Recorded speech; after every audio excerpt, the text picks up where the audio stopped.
موت تک لے کر چلے گا۔ کتنے لوگ ایسے ہیں غصے میں پکار دیا ایڈجسٹ کر لیں بول کر اپنی زندگی یوں ہی یعنی زناکاری کے لوگ زندگی گزار رہے ہیں۔ اس لیے کہ یہ بہانہ ہے کہ غصے میں بول دیا، یا اسی چیز ہے نشے میں بھی بولے گا تو واقع ہو جائے گی، مذاق میں بولے گا تو بھی واقع ہو جائے گی، غصے میں بولے گا تو بھی واقع ہو جائے گی۔ اس لیے شیخ سعدی فرماتے ہیں سر انجام جاہل جہنم بود، جاہل کا انجام جہنم ہوا کرتا ہے۔ علم نہ سیکھنے کی وجہ سے غفلت اور جہالت کی پٹی شیطان نے ہماری آنکھوں پر باندھ دیا، علم نہیں سیکھا، ازدواجی زندگی کو برباد کر لیا۔ تجارت کا علم نہیں سیکھا، کتنے طریقے آج کے زمانے میں تجارت کے نئے نئے طریقے دنیا میں مروج ہیں، یہ رواج کر گئے ہیں کہ جس کے اندر سود بھی شامل ہوتا ہے، اور اس کو دوسرا نام دے کر 0% انٹرسٹ بول کر دھوکہ دے کر لوگ تجارت کے طریقے بتاتے ہیں اور لوگ آنکھ بند کر کے اس میں کود جاتے ہیں۔ اہل باطل کو معلوم ہو گیا کہ ایمان والا سود نہیں کھاتا، اس کا نام بدل کر دوسرے طریقے سے بیچ میں فائنانس کمپنی کو بیچ میں ڈالتا ہے اور اپنے چیزوں کو بیچتا ہے، واشنگ مشین بیچتا ہے اور فریج بیچتا ہے، فلاں گھر کی چیزیں بیچتا ہے، اور یہ دعویٰ کرتا ہے کہ 0% یعنی انٹرسٹ، حالانکہ اس میں فائنانس کمپنی بیچ میں حائل ہوتی ہے۔ ہم نے وہ مفتیان کرام کو ایسے مفتی سے فتویٰ پوچھنا چاہیے جو تجارت کی شکل کو بھی جانتا ہو، شریعت کے اصول کو بھی جانتا ہو، پھر ہم تجارت کریں، ورنہ غیر محسوس طریقے سے لوگوں نے اس کو 0% کا چمکدار ملمہ سازی کر کر عوام کو دھوکہ دے کر اس کو یعنی انٹرسٹ میں، سود کاری میں، اس گناہ عظیم میں غیر محسوس طریقے سے مبتلا کر دیتے، آدمی کو پتہ بھی نہیں چلتا۔ بہرحال سود کے تعلق سے اللہ نے جتنا سخت حکم قرآن مجید میں فرمایا فَأْذَنُوا بِحَرْبٍ مِّنَ اللَّهِ وَرَسُولِهِ کہ سود خور کے لیے اللہ اور اس کے رسول کی طرف سے جنگ کا اعلان کر دیا جائے۔ اللہ جب جنگ پر آ جائے ہمارے مقابلے میں پھر ہماری کیا بنے گی؟ اس لیے میرے بھائیوں، علم کے ذریعے سے حرام کے لقمے سے اپنے آپ کو بچانا ہے۔ جب حرام کا لقمہ پیٹ میں جائے گا تو اس کا جو خون بنے گا اور بدن کے پورے اعضاء میں خون دوڑے گا، جس جس عضو میں وہ خون دوڑتا ہے ضرور وہ عضو گناہ کرے گا، یہاں تک کہ وہ خون دوڑتے ہوئے آنکھ میں آتا ہے، آنکھ میں باریک رگیں لال لال دھاری دار رگیں ہوتی ہیں، وہ خون دوڑتے ہوئے ان دھاریوں میں آتا ہے تو آنکھ بھی گناہ کرتی ہے۔ اس لیے میرے بھائیوں، علم کے ذریعے سے ہم اپنی غذا کو حلال کا لقمہ ہمارے پیٹ میں جائے، جس کی نگاہ ناپاک اور جس کا پیٹ ناپاک ہو جاتا ہے اس کی دعاؤں کی قبولیت کو اللہ تبارک و تعالی سلب کر لیتے ہیں، اور اس کی دعا اس کے سر کے اوپر بھی نہیں جاتی، اس لیے کہ اس کی آنکھ ناپاک ہو گئی اور پیٹ ناپاک ہو گیا، حرام کا لقمہ پیٹ میں چلا گیا۔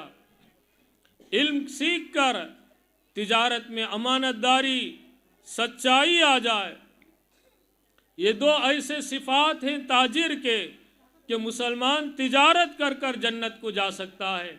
التاجر الصدوق الامین مع النبیین والصدیقین والشہداء والصالحین، سچا امانت دار تاجر جھوٹ نہیں بولتا، دھوکہ نہیں دیتا، کم ناپ کر کم تول کر، دکھانے کا سامان الگ دینے کا سامان الگ، ایسی خیانت نہیں کرتا۔ سچائی اور امانت داری کی وجہ سے مسلمان تجارت کر کر نبیوں کے ساتھ، صدیقوں کے ساتھ، صالحین کے ساتھ، شہداء کے ساتھ اللہ تبارک و تعالیٰ تاجر کا حشر فرماتے ہیں۔ جس کے اندر یہ دو صفات پیدا ہو جائیں۔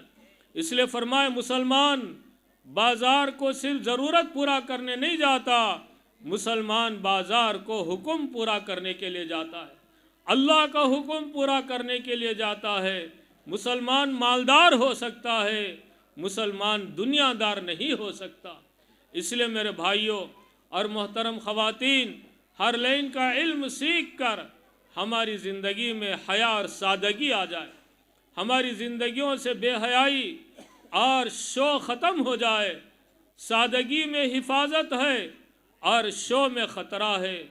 اس لیے مرد بھی جہاں دین کے ذمہ دار، وہیں عورتیں بھی دین کی ذمہ دار ہیں۔ مردوں کی دینداری سے عورتوں کی نجات نہیں، عورتوں کی دینداری سے مردوں کی نجات نہیں۔ ہر ایک دنیا میں اکیلا آیا ہے، اکیلا ہی جائے گا۔ مردوں سے کہا جاتا ہے کہ بھائی نماز پڑھو، نہیں ہمارے گھر میں بیکاں پڑھ لیتی۔ بیکاں سے کہا تمہیں نماز پڑھو ماں، نہیں ہمارے مردباں نے نماز پڑھ لیتی۔ قرآن پڑھو ماں، نہیں ہمارا بچہ جاتا مدرسے کو، تمہیں کیا کرتی؟ تمہیں بھی ایک دن اکیلے جانا ہے۔ اگر کسی کی دینداری سے کسی کی نجات ہوتی، دو پیغمبروں کی بیویاں جہنم میں نہ جاتی۔ حضرت نوح علیہ السلام جلیل القدر اولو العزم پیغمبر تھے، لیکن بیوی اور بیٹے نے بات نہیں مانی، نبی کے نکاح میں رہ کر جہنم رسید ہو گئی۔ قرآن ببانگ دہل ان کا اعلان کرتا ہے، ان کے واقعے کو بیان کرتا ہے۔ اسی طرح حضرت لوط علیہ السلام، یہ بھی بڑے پیغمبر، جلیل القدر پیغمبر، بیوی نے بات کو نہیں مانا، نبی کے نکاح میں تھیں اور جہنم میں داخل ہو گئی۔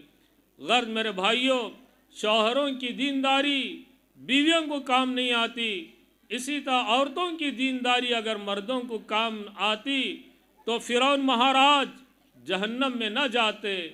ان کی بیوی حضرت آسیہ دیندار تھیں اور اللہ کی وحدانیت پر ایمان لائیں، حضرت موسیٰ علیہ السلام کی رسالت پر ایمان لائیں، آخرت کا یقین تھا اور وہ مومنہ ہو گئیں اور اللہ کی برگزیدہ پارسا خاتون ہو گئیں، جنت کی حقدار ہوئیں۔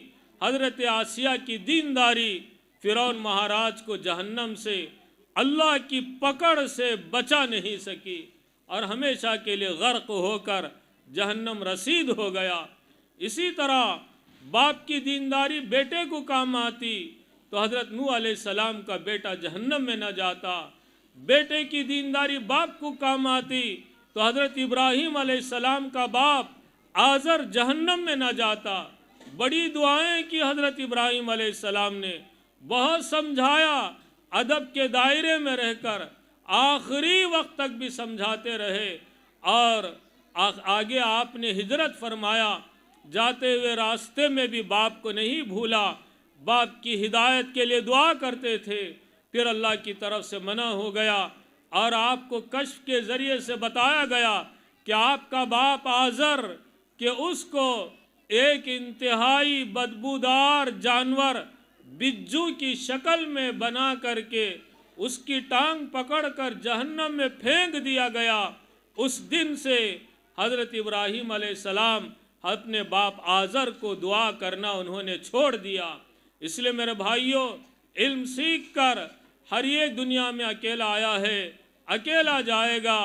دنیا سے جاتے ہوئے علم کے ذریعے سے اپنی دنیا اور آخرت کو بناتے ہوئے، اپنی آخرت کو سنوارتے ہوئے، اپنی زندگی کو سنوارتے ہوئے، ہم سب کو اس دنیا سے مرنے کے بعد کی زندگی کی تیاری کرنا ہے۔ رسول پاک صلی اللہ علیہ وسلم نے اپنی بیٹی فاطمہ کو تاکید فرمایا، بیٹی فاطمہ اس گھمنڈ میں نہیں رہنا کہ تو نبی کی بیٹی ہے، بیٹی عمل کر، عمل کر، عمل ہی نجات دلانے والا ہے۔ ایک موقع پر اپنی بیٹی اور پھوپھی حضرت صفیہ دونوں کو فرمایا، اعملا لا اغنی عنکما من اللہ شیئا۔ اے رسول اللہ کی بیٹی فاطمہ، اے رسول اللہ کی پھوپھی صفیہ، تم دونوں اپنے لیے کچھ کر لو، میں اللہ کی پکڑ سے تمہیں بچا نہیں سکتا۔ اس لیے محترم خواتین، اور عزیز بھائیوں، دوستوں، بزرگوں، ہم دنیا میں مرنے کے بعد کی زندگی کی تیاری کے لیے آئے ہیں۔ قرآن شریف کا یہ معجزہ ہے، دنیا کے علوم عمر کا ایک حصہ گزر جانے کے بعد دنیا کے علوم ہم سیکھ نہیں سکتے۔ اب مجھ جیسے انسان کو لے جا کر بیبی سٹنگ میں اور LKG میں UKG میں بٹھا دیا جائے تاکہ میں بیٹھ کر کے وہاں اے فار ایپل سیکھوں، دنیا ہنسے گی، لوگ تھوکیں گے۔ یہ بڈھے کو لے جا کر معصوم جنن منن بچے، ممو کھانے والے، اشو کرنے والے، ان کے بیچ میں بڈھے کو بٹھا دیا، لوگ تھوکیں گے۔ تو یہ دنیا کا اصول ہے۔ دنیا کا علم بچپن میں، لڑکپن میں، جوانی میں سیکھا جاتا ہے، لیکن اللہ کا کلام قرآن مجید کا یہ معجزہ ہے، جس عمر میں بھی سیکھو گے اللہ سکھا دیں گے، بشرطے کہ دل میں سچی طلب ہو اور پابندی۔ یہ دو چیزیں بڑی عمر میں بھی آدمی قرآن سیکھ سکتا ہے۔ اسی لیے بڑے کہتے ہیں آدمی بوڑھا ہو جائے تو ہو جائے، لیکن علم بوڑھا نہیں ہوتا، علم ہمیشہ جوان ہے، جوان ہی رہے گا۔ ہماری اپنی طلب کی ضرورت ہے کہ ہم اپنی طلب سے جس علم میں بھی سیکھیں گے۔ میں بھی اپنے محلے کی مسجد میں 22 سال سے تعلیم بالغان کے نام پر کلاس پڑھاتا ہوں۔ ماشاءاللہ بڑی بڑی عمر والے ریٹائرڈ حضرات، اس کلاس میں پڑھنے والے میرے 5 شاگرد انتقال کر گئے جو بڑی عمر میں آتے تھے۔ ایک کو فالج ہو گیا تھا، بڑی مشقت سے نورانی قاعدہ لے کر لڑکھڑاتے ہوئے آئے اور نورانی قاعدہ پورا ہونے سے پہلے انتقال کر گئے۔ ایک اور صاحب اماں پارا پڑھ رہے تھے، اسی دوران ان کا نام جان عالم صاحب، ان کا بھی انتقال ہو گیا۔ اور ایک صاحب قرآن مجید کے 4 دور کرے، HMT فیکٹری میں وہ ریٹائرڈ آدمی تھے۔ ریٹائرمنٹ کے بعد انہوں نے قاعدہ بغدادی الف با سے شروع کیا، 4 دور قرآن پڑھے اور اللہ کو پیارے ہو گئے۔ ایک صاحب ابھی زندہ ہیں جو جن کی کمر بالکل جھک چکے ہیں، اس حالت میں انہوں نے 7 دور قرآن پڑھے تجوید کے ساتھ۔ دل کے طلب کی بات ہے، دل کے چسکے کی بات ہے۔ ماشاءاللہ سننے میں آیا کہ یہاں بھی تعلیم بالغان کی کلاس چلتی ہے، اڈلٹ ایجوکیشن جس کو کہتے ہیں۔ بڑی عمر والے بھی، جوان بھی، بڈھے بھی، ہر ایک کی ضرورت۔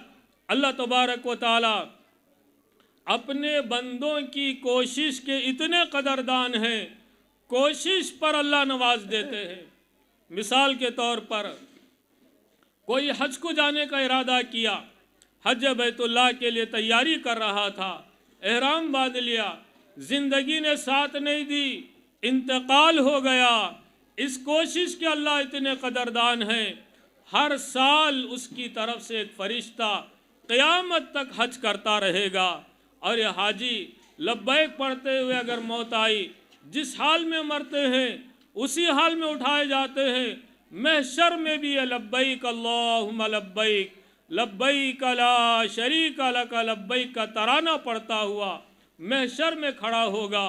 اسی طرح کوئی حافظ قرآن یا قرآن مجید کو مکمل تجوید کے ساتھ پڑھنے کے ارادے سے قاعدہ بغدادی لے کر الف با کی تختی پڑھ رہا تھا، اور اسی حالت میں ابھی پہلی تختی پوری نہیں ہوئی، حروف کو درست کرتے ہوئے، اس کے مخارج کو ٹھیک کرتے ہوئے، پروننسیشن کو سنوارتے ابھی پہلی تختی بھی پوری نہیں ہوئی، زندگی نے ساتھ نہیں دیا، موت واقع ہو گئی، تب بھی سستا سودا ہے۔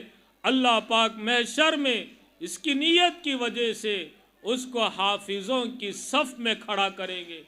پورا نورانی قاعدہ بھی نہیں، پہلی تختی پر حافظ قرآن بننے کی سعادت اس کوشش پر اللہ عطا فرماتے ہیں۔ اس لیے میرے بھائیوں، بڑے بھی، چھوٹے بھی، مرد بھی، عورتیں بھی، بچے بھی، سب کے سب علم کا شعور، جہالت اور غفلت کو معاشرے سے دور کرنا ہے اور علم کو سیکھنا ہے کہ ہم اللہ کے احکامات، تجارت معاملات کا علم، معاشرے کا علم، اخلاق کا علم،